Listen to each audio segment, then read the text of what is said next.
Good evening, and on behalf of Marlene Meyerson, JCC Manhattan, I want to thank you for joining us for tonight's program, Stories from the Front Lines.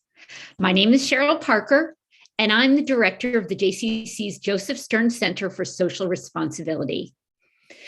The JCC is committed to being the community's convener on topics that matter. We know that reports of increased anti-Semitic harassment, vandalism, and violence in this country of members of the Jewish community concerned. And we are offering this program as part of a series called Anti-Semitism in America, Charting a Path Forward, designed to engage all of you in a series of conversations about what is happening, why, and what we as a community might do about it. I'm willing to bet that almost everyone in this audience has experienced anti-Semitism in one form or another. I certainly have. However, there's no question that there's one segment of our community, the Orthodox, who have been disproportionately targeted. Tonight, we'll be delving deeply into their experiences and perspectives. My hope is that we will all leave the conversation with greater insight into the realities on the ground, some of the reasons for them, and some ways we might take action. We encourage you to ask questions during today's program. You can do this by entering them into the Q&A, and our moderator will select as many as possible to answer toward the end of the session. Two final notes before we get started. First, I want to offer a big thank you to our funders, the Mayor's Office for the Prevention of Hate Crimes, the Jewish Community Relations Council of New York, the Marlene Meyerson JCC Manhattan's Matana Giving Circle, and an anonymous donor. And finally, for those of you who want to listen to this program again or pass it along to a friend, we'll be sending you a link to the recording later this week. And now, I'm going to turn the session over to our moderator, Avital Chizhik-Goldschmidt. Avital is a writer living in New York City whose work has appeared in The Atlantic, New York Times, Foreign Policy, Vox, and Vogue, among others. She is also an adjunct assistant professor at Columbia School of Journalism, and we are very fortunate to have her with us this evening. Avital, welcome.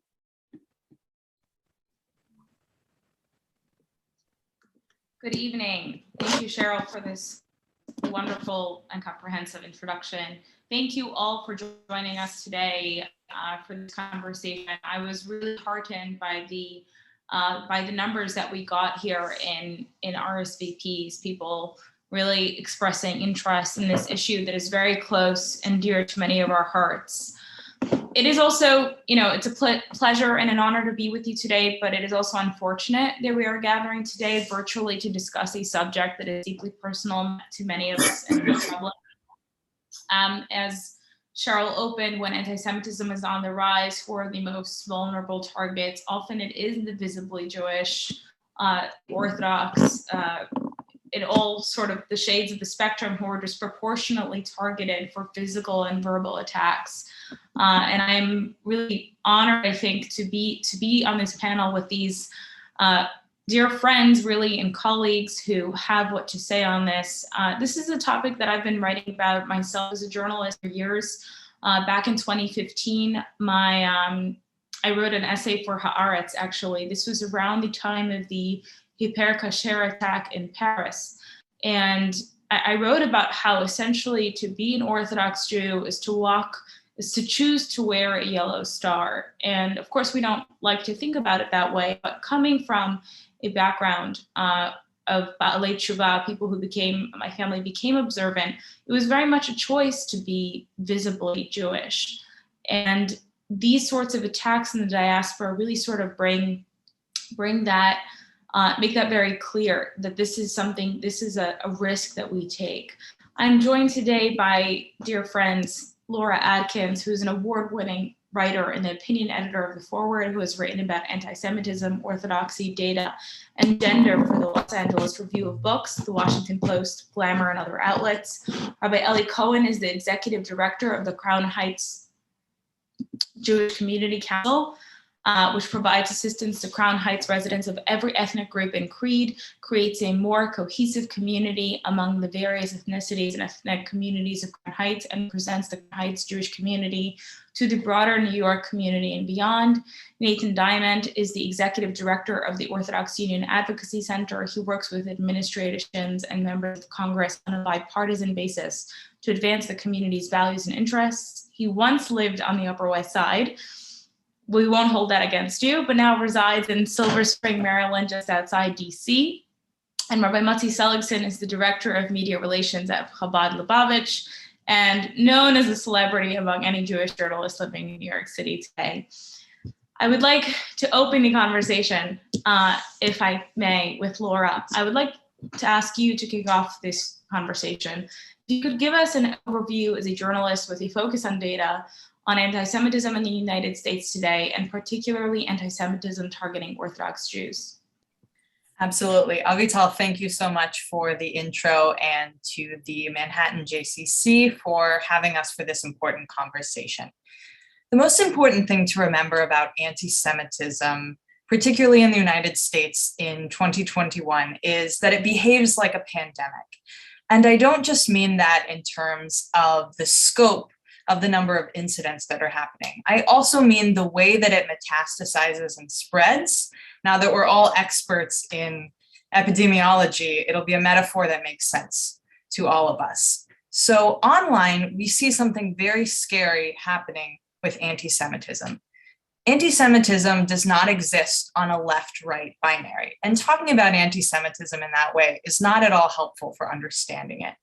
What we see instead is that anti-Semitism metastasizes in a variety of identitarian communities, whether that's white supremacist, Black nationalist, even anti-LGBTQ groups. And what we particularly see from the research that studies this is that in times of political or social unrest, such as elections or the recent riots over police brutality or the war between Israel and Gaza, we see an uptick in online anti-Semitism, particularly targeting individuals masked as a personal attack, but really getting into classical anti-Semitic tropes. One example would be President Donald Trump being targeted as, being controlled by Jared Kushner or other Jews. That was a popular trope. Another one internationally would be George Soros somehow profiting off of the pandemic or things like that. And unfortunately, this anti-Semitism does not just stay online. This anti-Semitism also jumps into the real world, where it targets those who are visibly Jewish. Now, unlike other minority communities, American Jews, as Rabbi Jonathan Sacks of blessed memory put it, Jews today in the 21st century, every Jew is a Jew by choice. And what that means is that unlike Black Americans or Brown Americans, most Jews are not visibly identifiable as Jewish unless they choose to be. That's why all of the times we see violent anti-Semitism, it is directed towards those who are doing something Jewish that is visible, whether that's the terrible Pittsburgh shooting in 2018, or the Muncie stabbing at a Hanukkah party in 2019, or the kosher grocery store attack in Jersey City, or most frequently on visibly Orthodox, particularly Haredi Orthodox and predominantly men in Brooklyn. And we'll get to that in a second. But another way that anti-Semitism behaves like a virus, pardon me stretching this metaphor a bit too much, but there's a lot of, let's say, asymptomatic spread. What we know about hate crime reporting in general in the United States is that every expert that studies it says it's vastly underreported. Now, thankfully, in New York City, we have a lot of investment in hate crime reporting. There's a former Anti-Defamation League individual who helps run the hate crime reporting division. But unfortunately, in the United States, 1 in every 5 police precincts, including towns like Miami, Florida, don't actually track and report hate crime data. So much like, forgive me again for the metaphor, much like most of the cases of COVID-19, we don't actually know happen or are asymptomatic, most of the hate happening in this country flies under the radar.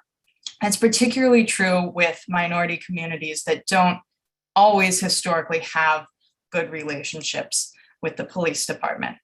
And finally, what we see is that with anti-Semitism, again, because most Jews are not visibly identifiable as Jews unless they choose to be, the vast majority of anti-Semitism in the United States is property crime, things like vandalism or swastikas on buildings or things like that. About 1 in 10 incidents reported of anti-Semitism in the United States are cases of assault. And from the data that we have, which again is not at all perfect, we know that about 2/3 of these assaults are committed by local teens and juveniles. Now, that doesn't excuse it. That just means, again, it's very difficult, nigh impossible to map this onto a left-right binary. So not only do we have what the ADL's director of the Center for Extremism was calling an epidemic before COVID-19 was even a word that any of us knew, we also see the highest number of these physical attacks happening in the last 3 years since the ADL started tracking it in '79. So we have this online anti-Semitism metastasizing and spreading internationally with times of political and social unrest. And then we also have something related but different happening on the streets, particularly in Brooklyn.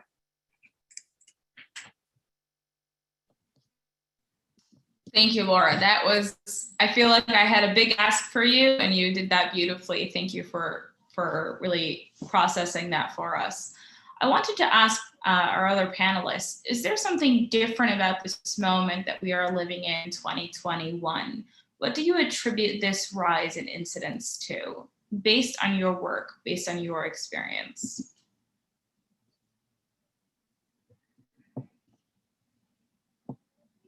Motti, are you ready to go? You look ready to speak. Sure. I guess I'll turn that question back to you. When you say 2021, are we talking about 2021 or does that include 2019 and 2018? Are we talking about this moment a little more broadly? This moment. Yes, thank you. Yeah, it's unclear, right? There's no clear answer that defines this. In years past or decades past, in New York City at least, we were dealing with a lot of anti-Semitism that was rhetoric that was coming from the top down. And that was around in the late 60s and through the 70s and 80s and into the 90s. Thank God we're not experiencing that anymore. And the relationships in terms of the leadership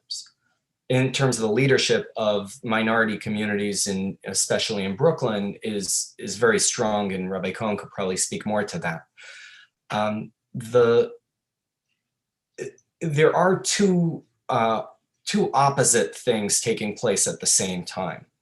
One of them is everything that Laura was talking about, and all these cases of anti-Semitism in terms of violence, vandalism, and sometimes rhetoric.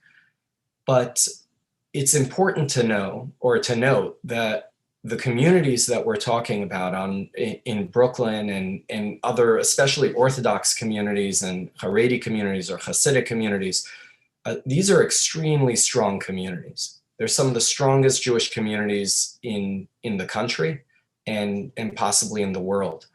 And that doesn't mean that what's going on doesn't need to be confronted. Just Thursday night, just a few days ago, a Hasidic man was walking down the street in Crown Heights on Empire Boulevard, if anyone's familiar with the intersection in Brooklyn Avenue, and he was sucker punched, and a bunch of what seemed like teens called him a dirty Jew. So this is real, and it's happening now, and it needs to be confronted strongly. But at the same time, these communities are very, very self-confident. And I think the part of the reason that they're self-confident is also something that could teach us a lesson in how we go about confronting anti-Semitism or bigotry or anything else. And it really starts with the idea that they're proud of who they are. They know who they are. And then they come to the next step, which is they love who they are, right? They're living a life that they want to live, that they're passionate about, and that they invest a lot in. And then once someone knows who they are, they love the lifestyle that they have, they're able to share it with other people. And they're able to do that proudly and confidently.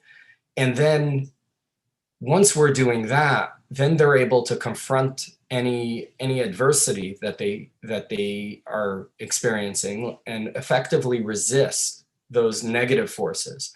And I think that's really the way that these communities confront the violence and adversity that they experience by starting with a very strong core on the inside, and then sort of moving out from there. Now, that doesn't really answer your question, Avital. I don't have a good answer. I don't think anyone does. I think the closest I could come to a response to that is really education. As Laura mentioned, these are a lot of young people and they're diffused. It's not like it's coming from one central place. It's hard to put them in bins, as right wing or left wing. And perhaps the challenge that we're facing, and this is the challenge of our generation, of imparting purpose and meaning with young people, and that they have a meaningful and purpose-driven life. And that's something that that deals with a lot of the ills that we're facing, including the bigotry and violence that we're seeing among some of our young people. If I could jump in, there was I was visited by an older Jewish reporter from Israel who had come to. It wasn't this latest wave, and they tend to come in waves over time, these kind of attacks and incidents. And he came to my office, and he had come from Israel to find out about Jews under siege.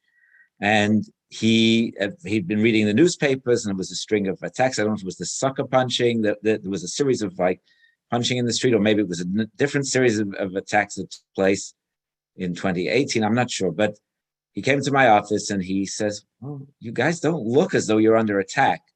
And this people wandering around the street, very normal, very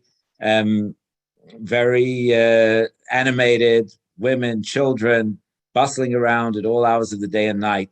And I think it's very important to, in spite of what we are seeing, and I think what Motti said is correct, that in spite of everything you read and in spite of everything you see, it's still it's not in any way the kind of thing where, we read about Jews in France and other places that really feel uncomfortable and out of place, and I don't think that that's the way that any Jewish community that I'm aware of in the city is operating. Now, having said that, we had a small meeting in Borough Park a few months ago with a delegation from Israel that was also looking into anti-Semitism. This was a political delegation, and several of the people in the room from Flatbush did say that their children were a little concerned. They were concerned about their children going out on the streets and so on. So it's not an even situation. Different communities react differently. But even in the worst case, this is not a situation of any group of people that feels uncomfortable in their setting or in their community, or feels under, as this reporter said, you don't seem to be under siege. That's not what we're talking about. And with regard, I would just add, with regard to your question, Avital, I think it's also important. It's not, Motti said doesn't have the best answer. I'm not offering the complete answer either, or the best, but I think it's part of the answer, which is, we're not living on an island, and we're living here in the context of the United States, where there really has been an erosion of what I would say, a decade ago were some fundamental mores and civil society guardrails I work in DC in the political advocacy space, and politics has always been rough and tumble. You can go back, into the 1800s and read accounts of, very harsh language, and even members of Congress coming to fisticuffs, but on very rare occasions. In general, we had a society in which people could debate very passionately, very serious issues. But American society at large over the past number of years has crossed into a much more tribalist culture. And difference and diversity is in many quarters not viewed as something to be respected, let alone valued. It's, if you're not with me, you're against me. And that has certainly filtered into the relationship between society at large and its attitude towards the Jewish community, and even within the Jewish community. Yeah, I just want to add a little bit to what Nathan just said. Jews are very inconvenient in these hierarchical, tribal understandings of the world, because anti-Semitism, as Deborah Lipstadt has put it before, is fundamentally a conspiracy theory. And conveniently for all sorts of tribes, Jews are a very convenient scapegoat. In some paradigms, because thank God we're among, in general, the most educated and wealthiest subset of Americans, we're seen as, at the top of some hierarchical oppression ladder for some tribalist identities. And in others, we are somehow conspirators who are working to oppress Black and Brown Americans. In other ways, white nationalists see us as never truly white enough to truly assimilate. It's very much a blessing and a curse. I was just thinking in preparation for this event, both in the 2016 and in the 2020 elections, all of the top contenders on the ticket for president, their children had married Jews. And that is a real blessing that we have become so accepted in society. And it's also the great curse here. Yeah, and I think to what you're both saying here is that sort of national climate of tension ends up really trickling down to something as sort of mundane as a youth on the street, and really coming to substantive consequences. I as someone who spends a lot of time, unfortunately, in social media for my work, just sort of seeing the vitriol and the sort of language that has become normal online. There's no question that has real impact, that is, it cannot be divorced from someone getting sucker punched on Empire Boulevard. It simply cannot be. Now this is sort of what I think what happens outside the community in terms of those perpetuating anti-Semitism from the outside, but in a sort of obvious way, in a hateful way, who express these views. And we could talk about bigotry in a moment, but what I would really like to sort of shift the conversation to is to ask you about those times that you've seen people unknowingly perpetuating biases, perpetuating otherness, perpetuating that sort of, they're strange or they're exotic sort of view. And again, I think sometimes it's unknowing. Sometimes it's sort of innocent or not necessarily intended to be that way. How can Americans be more sensitive and conscious of their own biases when it comes to Orthodox Jews who are, yes, sometimes tokenized and made to be sort of exotic? How can we sort of deal with that gray area? I think there was an article recently that really spoke about the justifications that were given, and particularly recently about the Jersey City attack, where much of the coverage spoke about resentments of a new group coming in and so on. And this article really highlighted the point. I was looking for it now, I wasn't able to find it.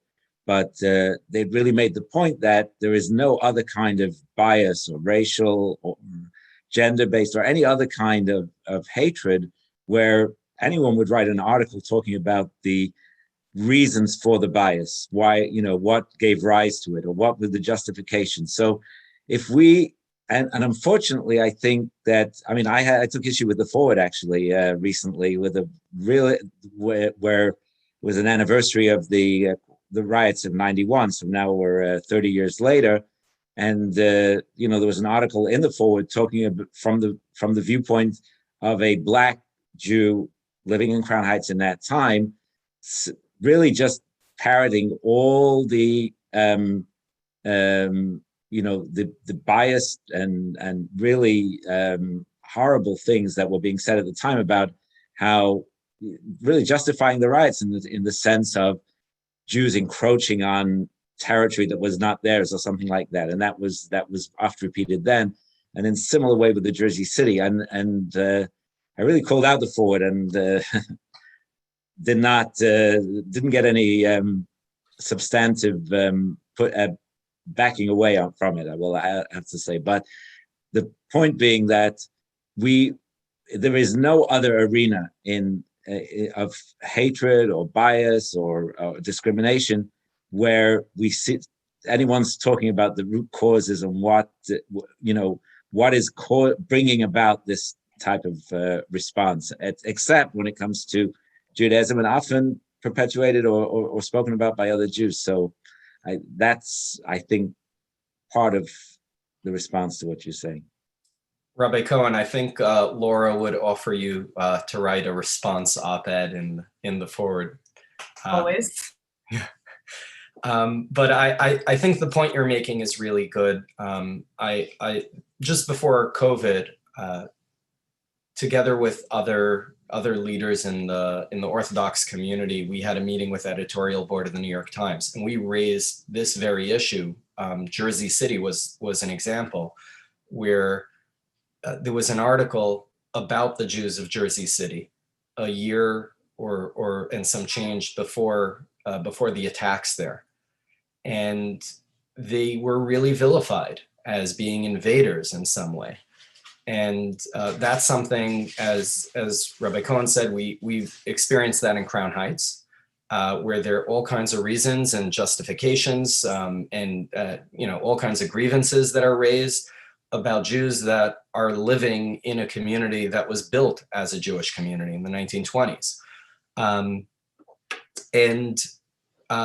We see a lot of it. We see it in different forms where there's the exotification of Haredi Jews, of Hasidic Jews, and it's something that seeps into into conversation and polite company, like about people will say, oh, they don't educate their children, or Hasidic landlords are a real problem. And we saw it with COVID as well. COVID actually put that on steroids to a large degree. There was just the other day, there was this bombshell that was released about that the Cuomo administration, when they did those lockdowns with a lot of attention on Orthodox communities in Brooklyn, it wasn't based on actual data, and it was just on the whim, I think was the term that someone used, and that has ramifications. I don't think there's a Jew in Brooklyn that did not experience some form of anti-Semitism during that period, as a result of the governor's rhetoric, as a result of the rhetoric in the media. And there were some reports that there were groups of rabbis that were condemning the Jews in Brooklyn, right? So now that we know that that wasn't based on data, what now? What happens now, right? What happens to the young people who are on this drip feed of this kind of information, whether through the media or socially on social media platforms about Orthodox Jews? I mean, do you expect them to act differently when there's a people who are dehumanized for such an extended period of time? I think it was last week as well, or 2 weeks ago, there was that incident with that town hall meeting in Rockland County, where someone was talking about, I guess, murdering Jews, physically harming Jews. And let's remember, Rockland County was the site of the attack 2 years ago on Hanukkah. And what was noteworthy for me was that here you had an individual that sought out his targets, got in his car, drove over to find Jews to attack. It wasn't even like in Jersey City where I believe they lived in Jersey City, right? This individual went out of his way. And that only happens when people feel that these Jews are encroaching on their lives in some way or hurting society in some way, and that doesn't come in a vacuum. And I know this happened afterwards, but you look at the Times coverage of Rockland County. They had reporters literally standing outside of grocery stores counting how many people were wearing masks and how many weren't, and citing the vilification that was coming from some other people that were living in those neighborhoods, as opposed to educating them and really confronting it. I think it's also important to, again, to take a step back in context, especially, I think I took, Avital, your question to be in part about looking inward, so to speak, to the Jewish community at large. And we're not that far removed, and we're not entirely removed from a period of time where, in which, various Jewish institutions would have events that were not accommodating to the presence of Orthodox Jews, right?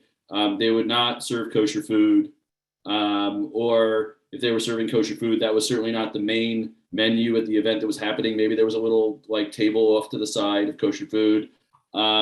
Jewish communal events would get scheduled on Shabbat or on Chagim. Now, again, it's much different now for sure than it was 20 or 25 or 30 years ago, where, and you can go to, an APAC conference and it's fully kosher, and you can go to a UJA event in New York and it's fully kosher. But there are still events that are presented as being, by the broader Jewish community, for the broader Jewish community, which are not structured at the outset in ways that are accommodating of Orthodox Jews. And that is, and you probably, if you ask the sponsors of those events, they would very quickly,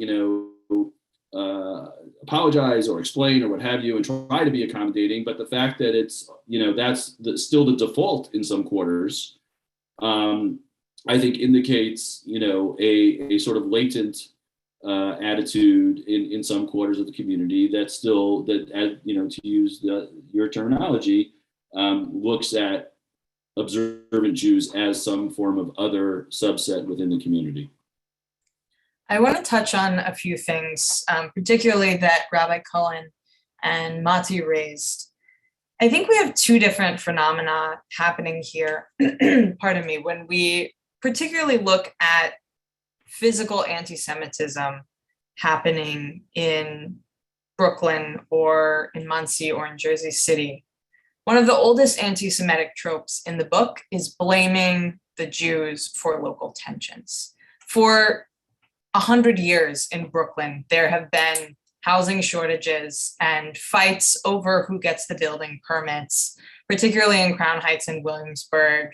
And there's kind of a narrative that persists today that, the Orthodox community is somehow encroaching on these places that they've lived for almost a century, when in reality, the Black community, the Latino community, and the Jewish community all had sometimes physically violent altercations, but have been jockeying for building permits and space in Brooklyn for a long time.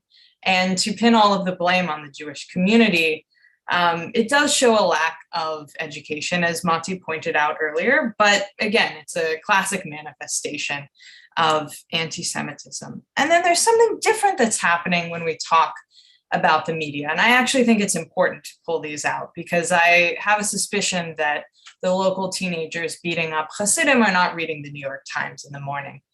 What I do see, though, is that we, as journalists, oftentimes, thankfully, have a high sensitivity to a lot of different groups that we cover. And COVID is a great example of this happening. There were articles, for example, about vaccine hesitancy in certain parts of the Black community in Queens that were written very thoughtfully, speaking about hesitancy to trust the medical establishment for a variety of reasons. And when you compare that to the way the same issue was covered when it pertains to Orthodox vaccine hesitancy, I am so sorry, that's my buzzer. You see a very different way that these communities are covered. So we've kind of lost our sensitivity towards covering Orthodox Jews, and I'm going to cut it off there so this buzzer doesn't keep buzzing. If I could just add to that, I think that, you know, ultimately the cause of anti-Semitism, if we want to talk about a cause, is precisely anti-Semitism, nothing else. That's really where it comes from. It comes from, it's a phenomenon that's existed through history. And if Jews were blamed for the plague or for the droughts or for being too wealthy or too poor or whatever it was,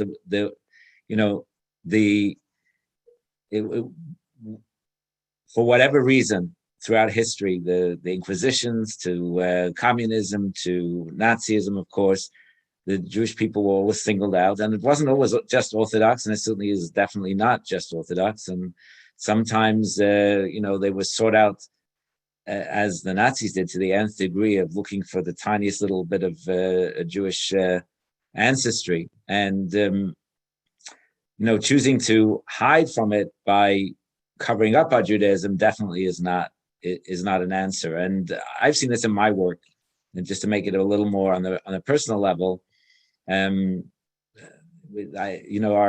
Attorney General of New York, Letitia James, was our city council person. So we became close with her over the years, very locally.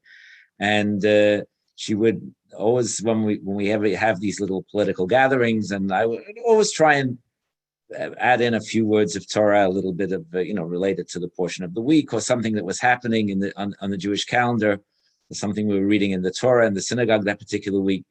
And she a couple of times mentioned, that it felt to her like going to her place of worship and hearing the sermon over there. So, I think that and certainly at the leadership level, I mean, we spoke about our city council person also, who at the beginning of her tenure, right before, made headlines. A different city council person made headlines by saying something that was a little disparaging of the Jewish community, and actually, in our response to that, we became very, very close and worked together on a lot of issues. And she's really been a great advocate for our community over the last few years. So, there, certainly in the level of political leadership, at the level of religious leadership, I participate in a number of the clergy council meetings in Crown Heights and the different police precincts, and there is an appreciation of being very forthright and forthcoming, and really having our teachings and our faith and our beliefs up front rather than running away from them. I see, by the way, that I go to a lot of NYPD events, and I see Rabbi Cass in his 80s, and he always has a very, very Jewish presentation to a very not Jewish audience, and it's very refreshing. It's very refreshing. So I think this is important to note in that context. I just want to be clear also. I saw some people raising it in the Q&A, not to jump the gun, but it's not that Jews are targeted physically in anti-Semitic ways when we are visibly Jewish. All of the attacks are not against Orthodox Jews. The biggest mass shooting of Jews was the Pittsburgh synagogue in a non non-Orthodox congregation, very Jewish congregation. And something that we just need to keep in mind is not that Orthodox Jews are somehow so much more distinct or so much more Jewish to anti-Semites. It's just that in general, and again, it's mostly men being attacked because men are most easily identifiable to the average anti-Semite. It's visible Jews that are targeted. It's not that there's something unique about Orthodoxy inherently that makes the anti-Semite more inspired to attack them. But I think it's also important to acknowledge, it's amazing that we have such solidarity in the community and this sense of Am Yisrael, where non-Orthodox Jews invest in, care about combating anti-Semitism. But I also think that something that we need to acknowledge that's a bit uncomfortable to acknowledge is that the Orthodox community is distinct in many ways from the rest of American Jewry in terms of practices, in terms of policies, in terms of the way that we live. And rather than flattening all of the needs of the Jewish people into one dimension, I think, and I know we'll talk about this later, but I think in expressing solidarity, it's very important not to be paternalistic, right? There was this horrifying study. I was reading my former colleague Batya Ungar-Sargon's book, and she quotes a study that found that a lot of Democrats, when speaking to people of color, dumb down their speech in this sort of paternalistic way. And I think it's very important in the same vein when non-Orthodox Jews are very well-intentioned in trying to understand the needs of our community to approach us in the same way you would any other person that you deemed as an equal, not needing your protection in some way, but really an equal player in this Jewish story. So I think that both of those seemingly paradoxical things, one, that Orthodox communities are different than a lot of other American Jewish communities, but also we are just as worthy of self-determination as other communities, are both important to keep in mind. Just quickly to add to that in fact, one of the hotbeds of anti-Semitic activity today is the college campus, where generally students identified with Israel are singled out for, attacks, and especially as we saw in Manhattan and Los Angeles, where Jewish communities, not necessarily Orthodox, came under attack for being perceived to be pro-Israel at the time of the Gaza disturbances earlier this year.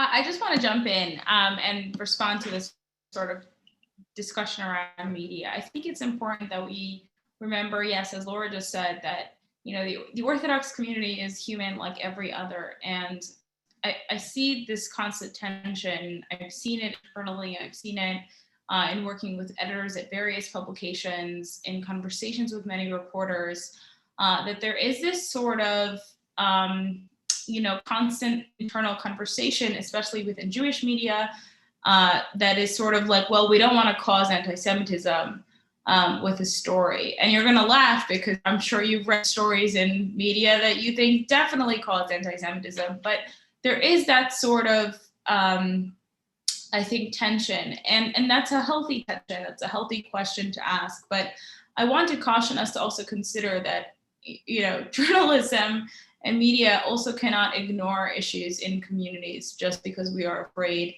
that, we're going to look bad, right? As much as, we're always worried about our image internally as a community and Chil Hashem, the desecration of God's name, we also cannot ignore problems just because we think that, this might lead to something.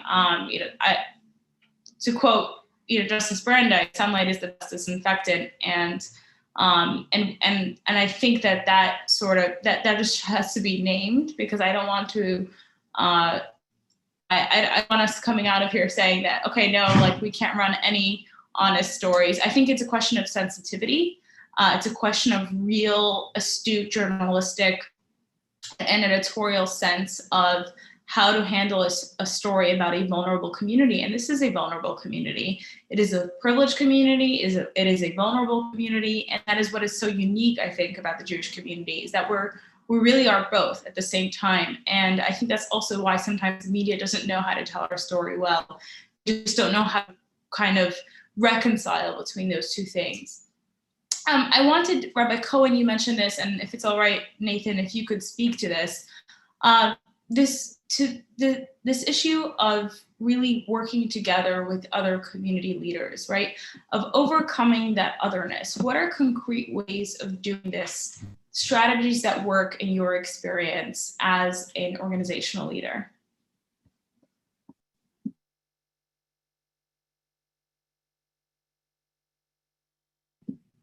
Nathan, you're on mute. No, I was waiting for Rabbi Cohen, but that's fine. Oh, sorry. I want to hear from you, if you don't mind, first, because I know that this is something they have done. That's fine. I mean, the most basic strategy, is to find common interests, and find ways to collaborate and build a coalition around common interests. Might also be around common values, but around common interests. And we can do that, by the way, not only with partners across the Jewish community, beyond the Orthodox community in particular. In my work, we do that, with a whole range of coalition partners well beyond the Jewish community, depending on the particular matter that we're working on. And I don't know, as perhaps as simple as it might sound, when you find yourself working alongside people on a common project, you get to know them better, and that breaks down distance, it breaks down stereotypes, and allows for some kind of mutual understanding, which can go far beyond the project that you're working on. So, a common project which is relevant to this topic, but makes the point, is the work that we've done for years now with regard to security resources for houses of worship. We obviously have a big interest in that in the Jewish community, to better protect our shuls, our synagogues, and other Jewish communal spaces. But that's not, first of all, unique to the Orthodox community. As was mentioned, the Tree of Life congregation in Pittsburgh was not an Orthodox synagogue, and there have been incidents at JCCs, at other non-Orthodox synagogues. But again, just to make the point broader, we now work on that in partnership with the Catholic community, the Sikh community, the Muslim community, others. Sadly, it's very sad that that we're living in a time in the United States of America in which a house of worship is not, to use the term, a safe space anymore. And there have been, deadly attacks in a whole range of houses of worship across many faith communities. So this area is sadly necessary, but one in which we're able to build partnerships and understanding around a common project.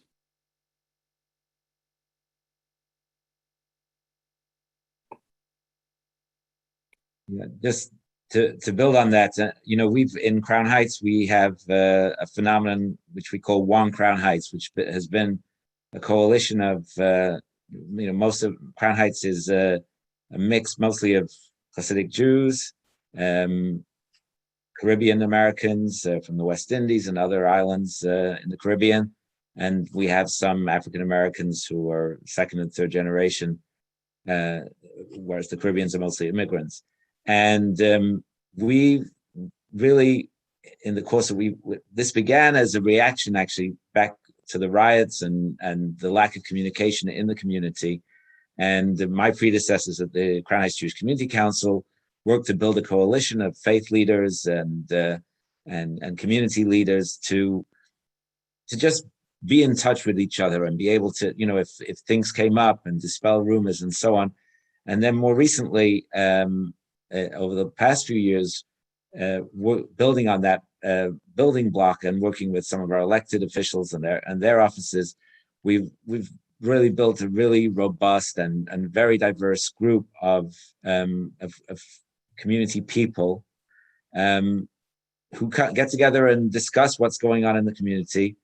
And we've been able to take on some of the tough issues. I mean, obviously, policing and the interaction between minorities and police has been a big issue lately. Of course, the Jewish community tends to be more anxious to see law enforcement and see effective law enforcement, and the narrative that's out there in the press is that the minority communities are resentful of policing, and in some cases there is some suspicion, certainly. But we've had some very robust discussions, and we find out that really, there was an incident in Crown Heights where a caretaker in a church was shot on the steps of the church, and the pastor got up there in front of the television cameras and said, "Where were the police?" And right in the middle of all this discussion of there being, of police being heavy-handed and overly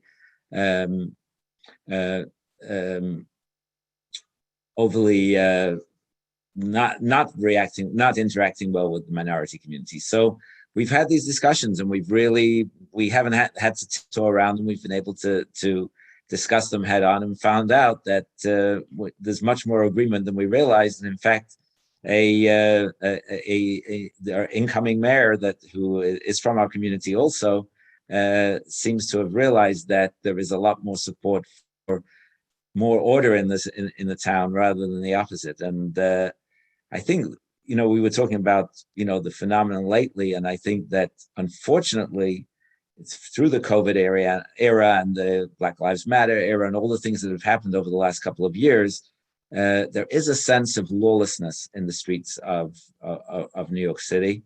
And we've discussed things like just people going through red lights without stopping, or riding motorcycles on the sidewalk at high speed and things like that. The sense that of course, gunplay, a lot of, and people are anxious to see a more orderly transition. And it's not just the Jewish community that's looking for that, but the broader community too, as evidenced by the results of of this most recent mayoral election.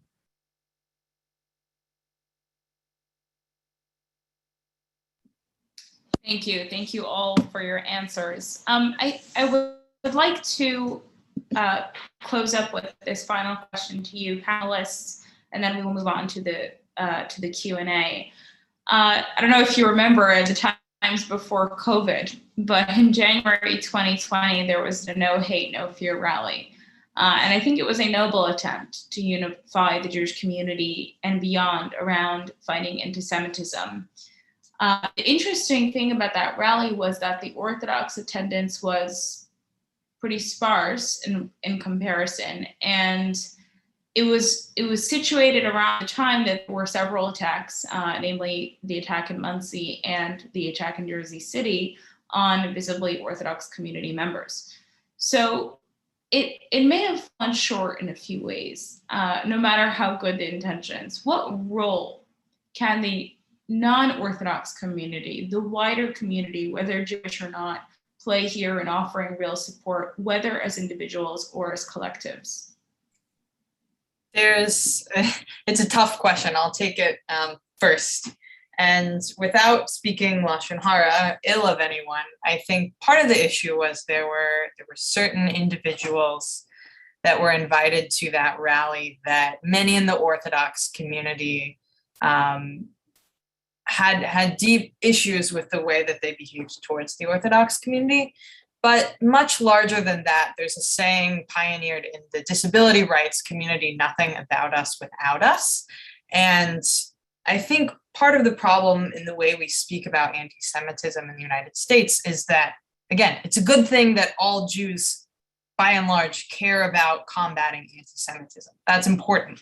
However, 2020, I remember because I was on the phone with the police department a lot. New Year's Eve, there was a 15-year-old boy on a city bus, a Haredi Orthodox boy, who was held up at gunpoint. That same day, a 25-year-old Haredi man 2 women came up to him, one punched him in the face, the other called him a dirty Jew. 4 days before, in Muncie, there was a stabbing at a Haredi Jewish Hanukkah party. This was not a time where the Jewish American community at large was under attack. This was this really raw, tough time for the Orthodox community that affected most of us, particularly in the New York City area, personally. And that's very different than the experience that the rest of the American Jewish community was having. That doesn't mean that they shouldn't be involved, but the fact that a rally was created primarily without the engagement of the community that it had just suffered the most was, I think, very damaging. I think the impulse is good and important. The impulse to fight anti-Semitism is important. However, again, I mean, I'm not an emotional person, I'm a journalist, but I had been in Muncie a few days before celebrating Hanukkah with a family just down the street from that rabbi. My roommate at the time, it was a cousin of hers who was at that party, even calling the police department so often that I had a rapport with them, and like the person on the phone was like, wow, I can't believe this is happening so much to you guys. Like, there's just a level, again, this all comes back to sensitivity. There's a level of sensitivity that you need to have when no one would ever plan a Black Lives Matter movement without speaking to the local leaders in Brooklyn of the Black community, of churches in Brooklyn that have large Black constituencies, of Congress people in the local area and city council people that represent those groups. So don't plan things about people without involving those people in deep ways. Yeah, I think what you just said is spot on in terms of if this is a demonstration about violence that's affecting certain people, it should be the victims that you're talking to, and perhaps the victims in that case didn't feel very connected to the effort, that despite the best of intentions by the organizers. I think it is worth noting that, and I know some of us have spoken about this before, that there are organizations that are outside of the Orthodox umbrella that have been that have focused on this problem in the Jewish institutional world. One in particular is the ADL. Has been very, very focused on when there's violence or incidents pertaining to the Orthodox community. And I think Rabbi Cohen could speak more to that. But I do think a lot of this starts with just learning who these people are and connecting with them. And to the point that Avital, that you made earlier about journalism, I think you're right. I think no one should be above reapproach. At the same time, I think it's a question of proportionality. Is all of the coverage always critical, right? And is there the same perspective or the same microscope or magnifying glass the way that you're looking at other segments of a community? The other thing is, and this was another point that we made to the New York Times, it's, you could criticize this community, but just use a MetroCard and meet them, talk to them before you write a scathing editorial about how awful these Jews are. And they just never did that.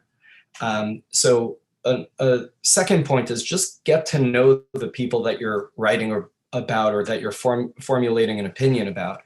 And the third one is, this was something that Professor Ari Goldman mentioned to me about how he teaches his course at the Columbia J School, the religion course there, that the people that his students are writing about, they may not like what they're reading, but at least they recognize them.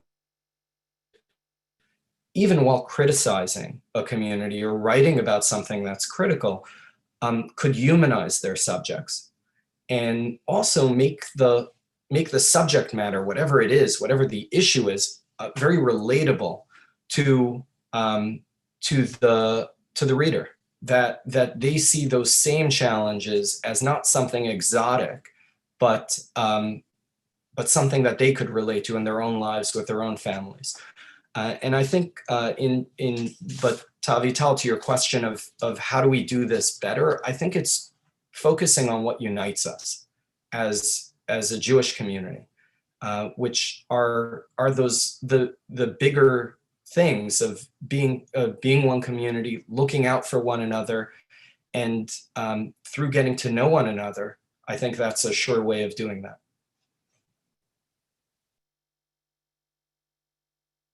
Yeah, just to jump in on the question of that rally, and I did actually speak at the rally. I was there, and I would say that your point is well taken.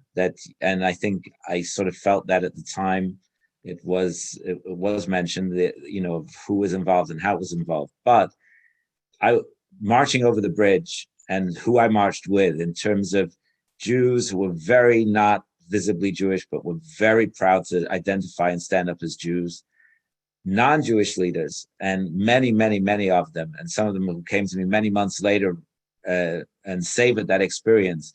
The fact that people spontaneously got up and wanted to be identified as saying that this kind of hate and this kind of activity cannot be tolerated, I think that it accomplished its purpose. So it may have hurt some people that they weren't involved, but in terms of the result of self-identification by not visibly Jewish Jews who wanted to be there and be counted and be seen, and of people from the broader community, non-Jews, who wanted to get up there and make that point, I think outweighed the negative of how the organization of the event and the organizational issues around the event that did diminish it a little.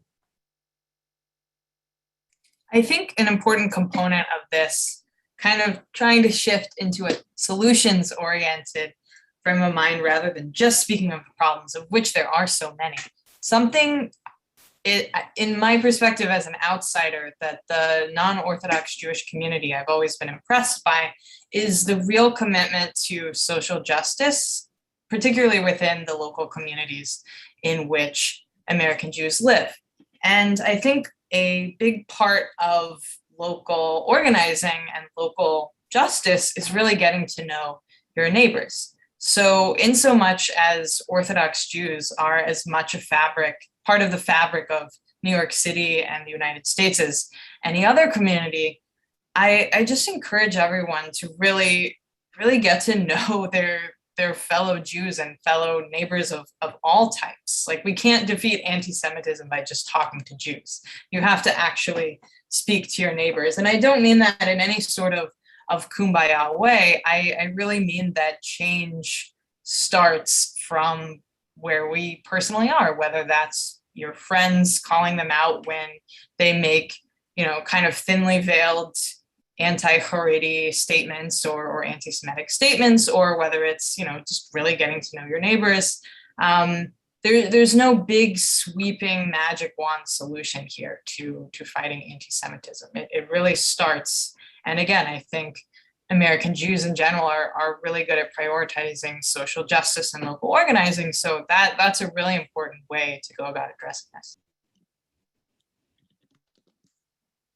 I would love to move on to our audience's questions. There are many great questions here, and we are running out of time. I actually want to ask a question from Jay, who I think sort of asks the reverse of what we were just talking about. And his question is the following: I'm a member of a Reformed Jewish congregation on the Upper West Side. I know who I am, even though I may not wear my Judaism on my arm sleeve. I have been proactively involved in the fight against anti-Semitism since at least the late 90s. I am among the leadership of my congregation's fight against anti-Semitism, and I wonder about the extent to which the communities in Crown Heights, Borough Park, Muncie, etc., would welcome the partnership of my congregation in this fight. Well, I pass this on to you. Yeah, I could say this, that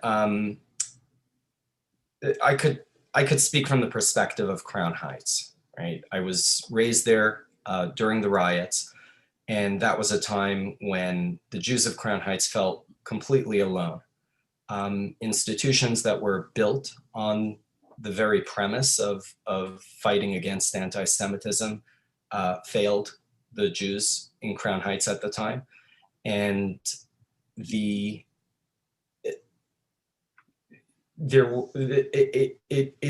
defied logic what happened there. It was one of the worst anti-Semitic episodes in the history of this country. Now, that being said, I think Crown Heights is a very open community.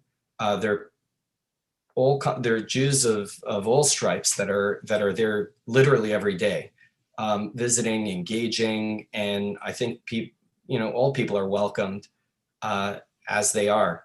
That's been my experience.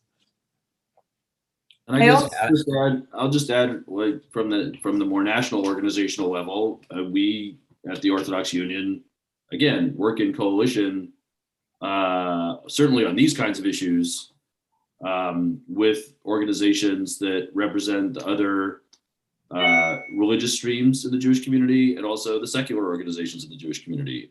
We're very much, and in May or June, when we had the spike in anti-Semitic incidents in the context of Israel's last war with Hamas, we worked, for example, with ADL and with JFNA, Jewish Federations, to put on a virtual rally. We're still dealing with COVID, right? But we did that in partnership with them. And so, as I was saying earlier, when we have common interests, there is not a hesitation to work in partnership across the community. At the same, sorry, okay, I didn't mean to cut off. But actually, when we had an incident in Crown Heights, I actually got a call from a Reform rabbi in Manhattan asking how they could help, and they actually donated some cameras to our community, which were very appreciated. And we do work with congregations from all across the spectrum, and I think it's welcomed. And as I said, when at that rally, it was very, very welcome to see, again, Jews from all across the religious spectrum marching together as proud Jews, and that was the positive side of what happened that day.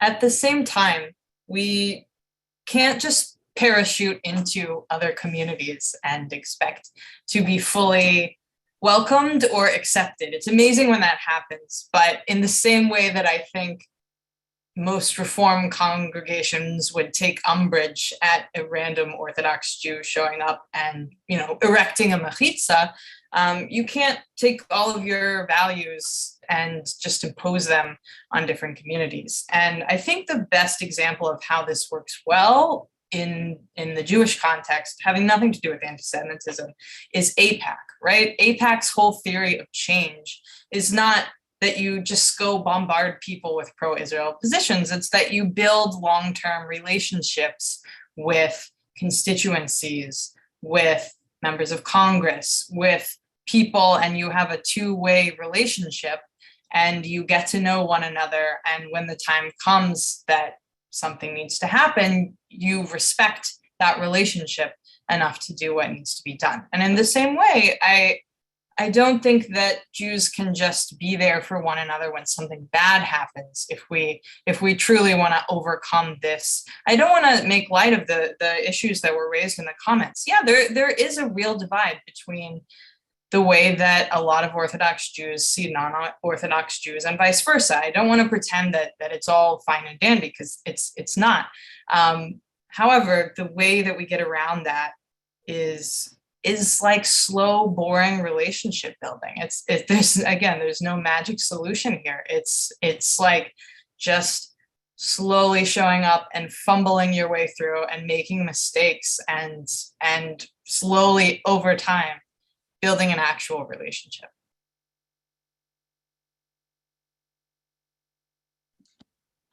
I'm seeing one question in the chat actually that I think is important, that should be noted, and it sort of speaks to what you just said, Laura, but Robin says, and I'm assuming this is a question, there's a sense among many non-Orthodox Jews that Orthodox Jews really don't want to know them. How would you respond to that?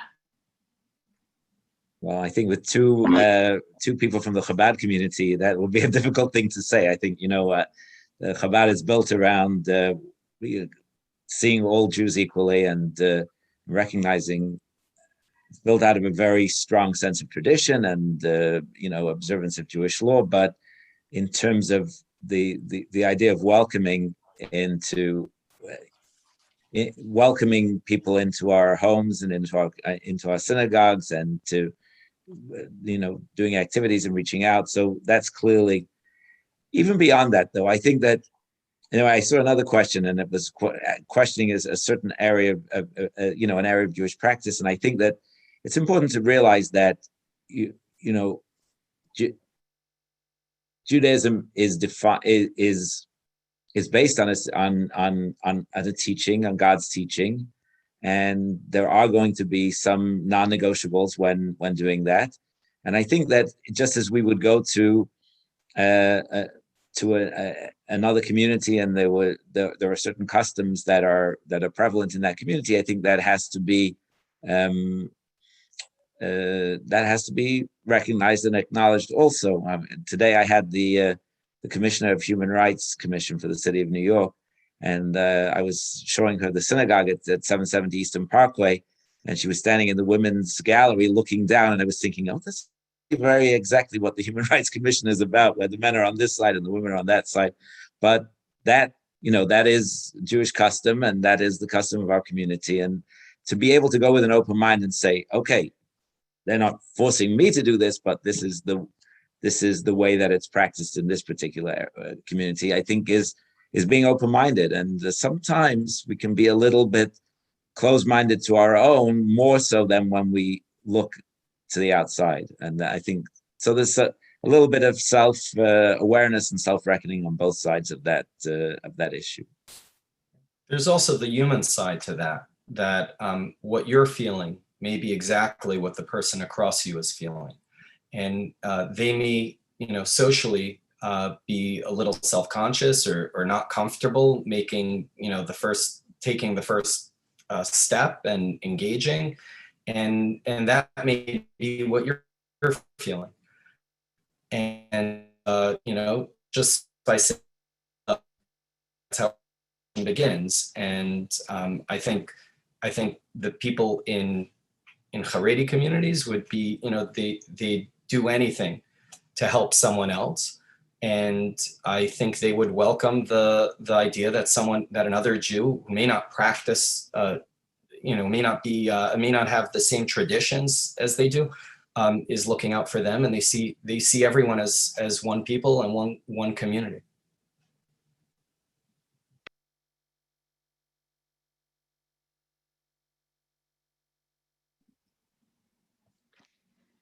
Thank you so much. I know this is sort of tense, but I think it's just important that we sort of encourage that real dialogue and sometimes the difficult questions around those tensions that tend to exist between our communities. I think you're right, Rabbi Cohen, you said very beautifully that there's room for that sort of reckoning and that self-awareness on both sides of the aisle. And I think that's true. And I want to thank the Marlene Myerson Jccc for really hosting this conversation and for allowing that conversation to take place. This is really unique in that I feel like I haven't seen many panel events going so deeply into this issue and doing so with such openness and eagerness to hear different viewpoints. And I really believe that it is conversations like tonight's conversation that may change the paradigm, may change the way we talk about anti-Semitism within our community and eventually outside. Thank you all for joining us today. Thank you, Cheryl Parker, for arranging this, Sam Brunswick, and the whole JCC team. And have a good night. Thank you.